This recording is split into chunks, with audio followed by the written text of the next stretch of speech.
जय जगन्नाथ बंधुगण शुभ सकाळ। आज आम पालंग शाग राई करवा। चलो देखा केमती कौन करुचे।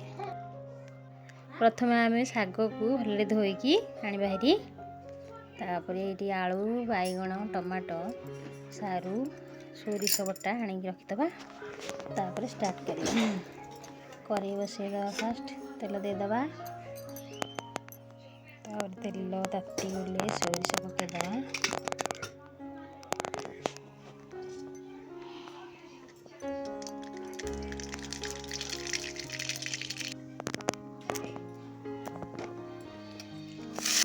सोरिष फुटी सारापर सब परिवा जो काटी फास्ट आलू को पकई भाजीदबा। आलू टी भाजी गले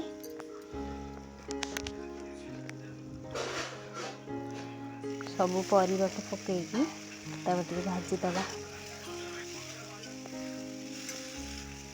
सब परिवा टी भाजी होगला आम लुण हलदी सब पकईदबा। हलदी पकईदबा मिक्स करके लुण पकईदबा। लंका गुंड टे पकईदबा।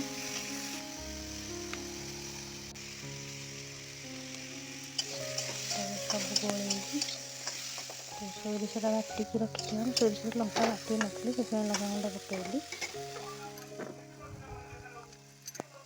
घोड़े दबा। घोड़े सोरिष बटा देकी पानी देदबा।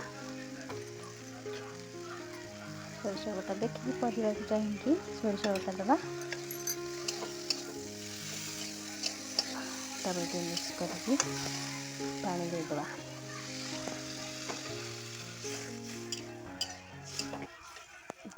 घोड़े दबा। देखो शाग पकेबा। तरकारी अधा फुटी गला आम शाग काटिकी रखी पकईदबा। तापर सबको आगे घाटी दबा भल।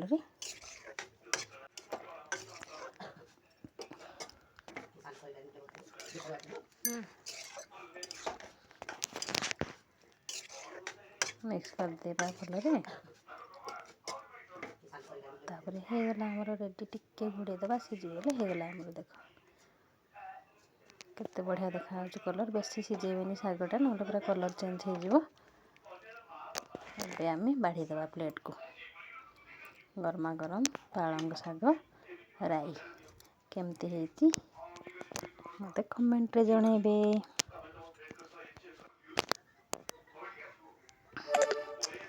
रहिली जय जगन्नाथ।